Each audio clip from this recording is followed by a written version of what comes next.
Love is a way of building to a crescendo.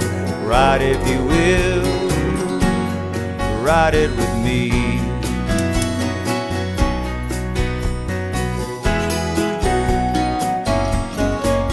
Morning, everyone. I found my Salty Siren, so that's what we're going to do today. We're going to do a Salty Siren. I'm pretty sure I've got enough left in here for maybe one more 36 gram. Oh my gosh, it just smells so good. I think I mentioned this yesterday. I'm very excited. I ordered mustachio and the chocolate orange from Bones Coffee. I'm hoping they'll be here before next week, before we leave to Nashville on Wednesday. It'd be nice if it got here on like Monday. The pistachio is awesome, and I'm just kind of jonesing for it now, and it's like the long trip drive down to Nashville. That's gonna go great in my thermos. So I really want that to happen. So I hope it does. Anyway, let's see how much we got in here.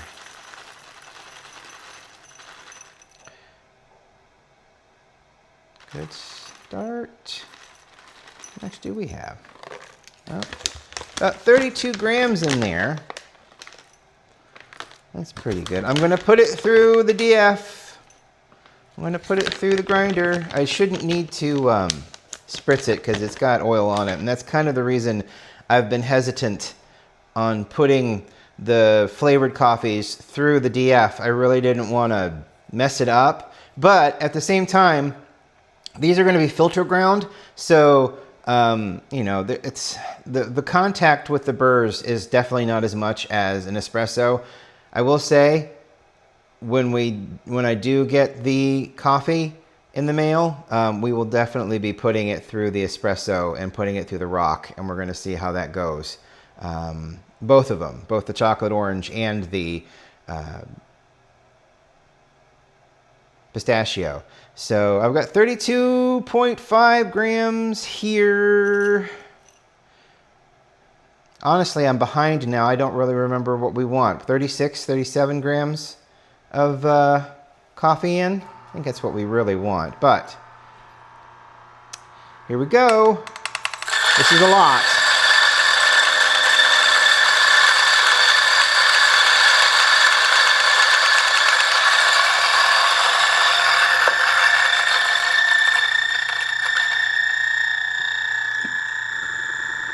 I will be washing the burrs out at the when we get there. It is very interesting how dirty it gets, isn't it? That's really funny. But that's a lot of coffee. And it smells so good. I'm excited. I'm excited to use this to make all the coffees rather than the idea I had, which was going back to the Encore to do these. I think that the flat burrs are going to make for a nice consistent grind. So I really am really excited. And unfortunately, it looks like we did have a little static, so it probably could have done with a little bit of a spritz, but that's okay. We'll be fine. All right, so I forget what my ratio should be. Is it 7 grams of water to 1 gram of coffee, right? So if it's 32 grams of coffee, oh my, they're gonna make me do math. We'll do about 350. We'll do about 350 grams of water and see where that puts us. Hopefully enough to fill the cup up. I would assume so. So look forward to that. Hopefully next week. If not next week, then they'll definitely be here by the following Tuesday, and then next week we'll figure something else out. I've got a chestnut, but I don't know. The coffee on the drive down is really important. You know, first it's got to keep you awake, and then it's got to taste good, because you're going to be sipping on it for like, I don't know, it's a 6-hour drive. So it's not awful, but I was about to say it's not pleasant, but that's not true. It's not a terrible drive. We're driving my car. So, I mean, if we drove his car, it would be pleasant as well, because both of our seats are very comfortable. But I mean, the charging network to get the Polestar down there would probably be fine. It's just that we would probably have to stop twice for 30 minutes, meaning we would have to leave a lot earlier than we're going to have to leave. So, and I need to get gas. We'll probably do that on Monday. There's a lot of different things I need to do. I need to wash the car. I need to get gas. I've got a haircut scheduled for Monday. Just a lot of different things to get ready. Get ready to go to Nashville and see Riff Tracks and see the people I really enjoy. And I'm excited to see. I'm just really excited to see everyone. Anyway, so last night I had the dream again. And by the dream, I mean the dream where I am a producer again. I worked in radio for 10 years, roughly 10 years. I was laid off from radio in 2008 because of the big economic collapse. And I did not get back to radio ever. I tried several times. Nobody was hiring. So, you know, and a lot of those legacy jobs in radio, I mean, people, it's terrible to say, but a lot of people either are fired or die, you know, when it comes to radio. The economic collapse was the first time that ever happened. So, of that scale in the modern era, I need to put a bunch of asterisks down. In that scale, in the modern era, to that industry. So, and there was a lot of uncertainty. So yeah, but I produced the morning show for 2 different radio stations, backup producer, and then I did promotions and production for production being commercials. So I uploaded commercials, I created commercials, put together commercials, that kind of thing. So every once in a while, I'll have the dream where I'm a producer, but I can't do anything. Sometimes the dream will be, I'll be up in a tree, and there will be monitors, 2 monitor screens with stuff happening, but I don't know where the microphone button is, or there is no microphone button, or there is no board, period. It's just 2 screens showing me what's happening and my imminent doom of a talk break coming up and the hotline flashing because the program director is calling me, asking me why I didn't do my break, you know, before I was even to do the break. So it's a lot. There's a lot of anxiety built up there. And it happened again last night. Although this time, and this has happened before, so you know, I say this time, I was in a studio, but the board was covered in fog or was really fuzzy, and I couldn't tell what was what. But I was in a studio, but the board was fuzzy. I couldn't tell what was what. Everything was blinking, but I could see everything tick down on the top of the computer screens. And I don't know if anybody's familiar, but it was for the Bob and Tom show, because Bob with his giant mustache, caricature mustache, and was just talking and talking and talking into a microphone that I couldn't turn on. So I don't know where Tom was, but I know it was Bob, because I think Bob's the one with the mustache and the more jovial kind of voice. Tom was more kind of stoic. He had that ha ha ha ha ha really low laugh. I don't remember who retired. Was it Tom that retired and Bob is still going on? And then Chick McGee, and then is it Christy? I think it's Christy. There's a lot of people in radio named Christy. Let that marinate for a second. Yeah, so I had that dream again last night. It's just anxiety. I'm pretty sure it's just an anxiety thing. Because it's so weird. If I were to go back into radio today, I would probably do a hell of a lot better than when I tried to be on the air, you know, back in the early 2000s. You know, I'm 48 years old as compared to, you know, 20, 25, you know, 24, 25. So, you know, of course, hindsight tells you, hey, you know, you'll probably do a lot better now. But at the same time, it'd still be anxiety. I mean, that's easy. Of course there would be. But I think I would do better. I was always a midnight shift. When the lady that was on at midnight, this was before radio stations became jukeboxes, because radio stations now are kind of basically jukeboxes for the most part. There are your standard stations that are live all the time, and then there are those stations that are live for maybe 2 shows, and those 2 shows are probably during the midday and then the drive home. A lot of people listen on the drive home. Not as many people listen, or at least back in the day when it was a thing to listen to the radio. Not a lot of people listen to the radio on the drive in. It was always on the drive home. Because my theory is, nobody's anxious to get to work. Everybody's anxious to get home, and they want to know the best way to get home that's not going to be interrupted, you know? Now, there are the people who are wanting to get to work and not be late, which makes sense, and I'm not trying to be disparaging, you know, I'm just saying, you know, the people were more anxious to get home, and, you know, if it's traffic to get to work, then that's an excuse. I'm not saying your boss is going to accept that excuse, but at the very least, if they try to fire you for being late, you have that excuse to be like, it's work, or it's the drive, you know?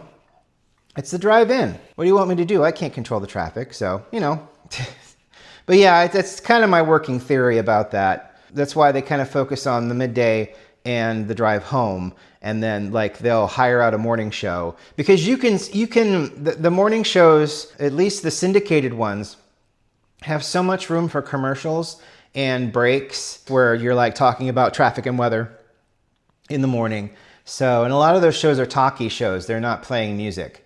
So yeah, there's a lot about weird stuff about radio. I'm sure there's a lot of weird stuff about a lot of different things, but radio's got its own kind of set of weird things. And now they're basically money-sucking jukeboxes. Someone from another state will voice track breaks and then send them down the pipe to the computer, and then it'll play music and they'll sound local, but they're not local. So yeah, it's unfortunate, but that's, you know, I mean, that's why I saw the automated cashier coming a mile away, you know, when the radio industry started adopting the jukebox model that just sells commercials. We knew what was coming next. Really, we did. But yeah, I went on a radio rant. But yeah, I had the dream again last night, and it's always a varying dream. And like I said, I can be up in a tree, and it's really weird because it's like a leafy tree, and none of the buttons will work, or there's no way to get to the controls to turn down music or to turn on a microphone, yada yada yada, all that stuff. Yeah, there's just a lot of weird things going on. In this case, I apparently was behind the board for the Bob and Tom show for something, and I don't know why. It was weird, and yeah, I couldn't get anything to work. Nothing worked. No button I pushed worked to turn on the microphone. Yeah, so it's just a lot of anxiety, a lot of old anxiety from those days. And I haven't been, like I said, I haven't been in a radio studio since 2008. You know, that's going to be 20 years in 3 years. Isn't that weird?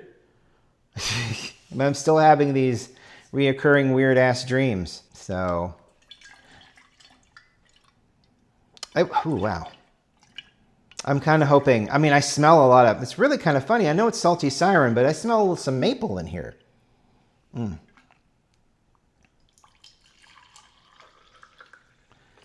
is really good stuff. Oh, that's perfect for this. Perfect for this cup.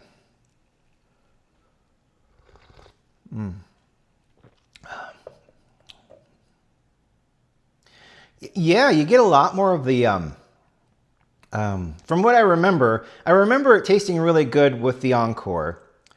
And maybe that's something that I should do. Maybe I should do a side-by-side taste. We'll use this, and then we'll use the Clever. And we'll use the Clever as a pass-through with the same amount. So that way, I mean, it'll be basically the same. It won't sit and marinate. I'll just put it on the cup, open the chamber, and then have the same amount of coffee in it, and then just try to make it as equal as possible, because I'm not going to go out and buy another Chemex. So, and we'll see if that works. You could even use this. Honestly, it's the same size opening. You just get one of the pieces of paper to put over this, and then put this over the mouth of the cup, and then just let it go. That's not a bad idea. This works really great.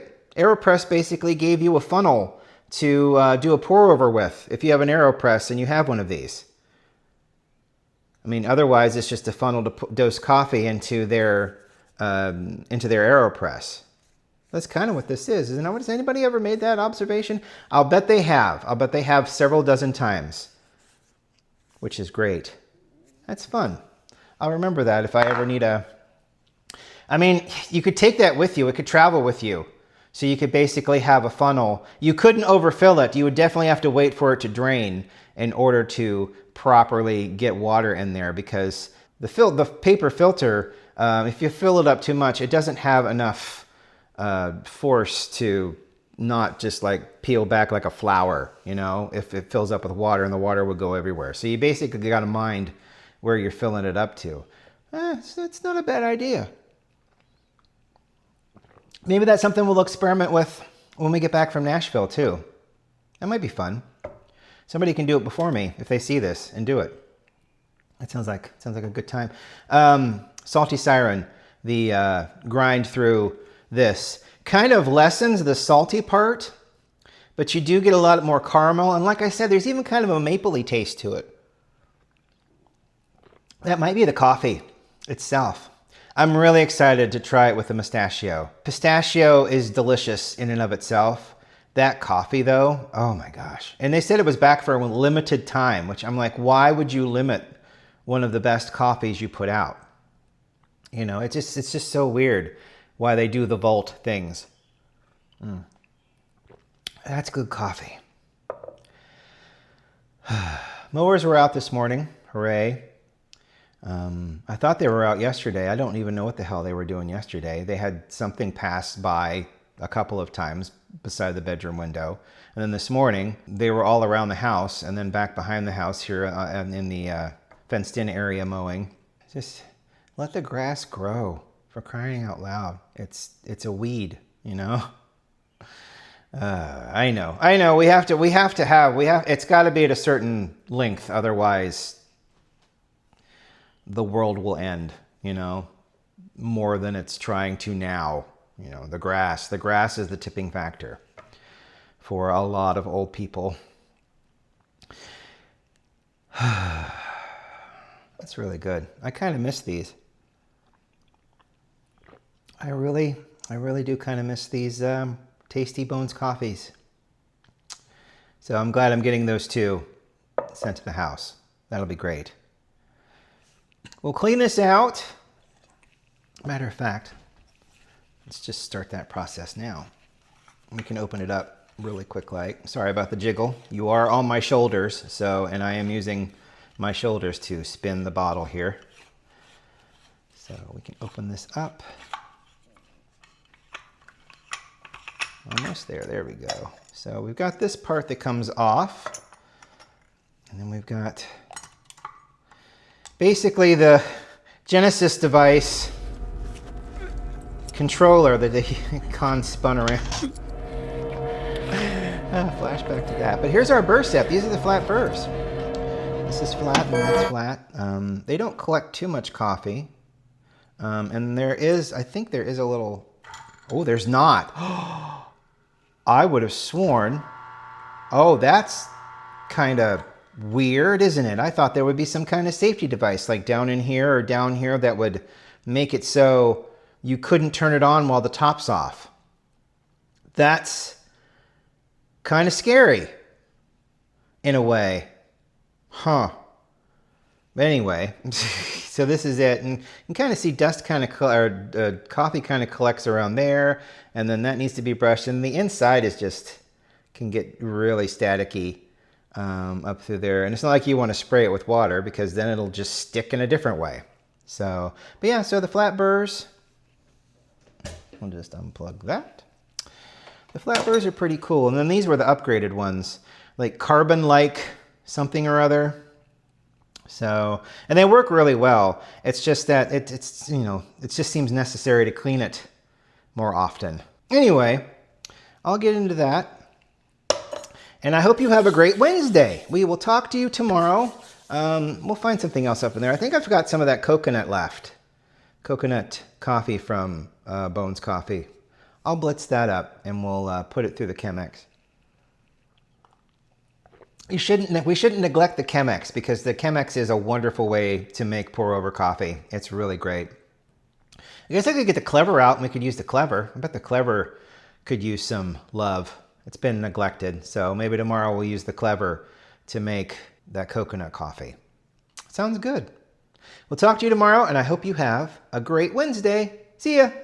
Bye.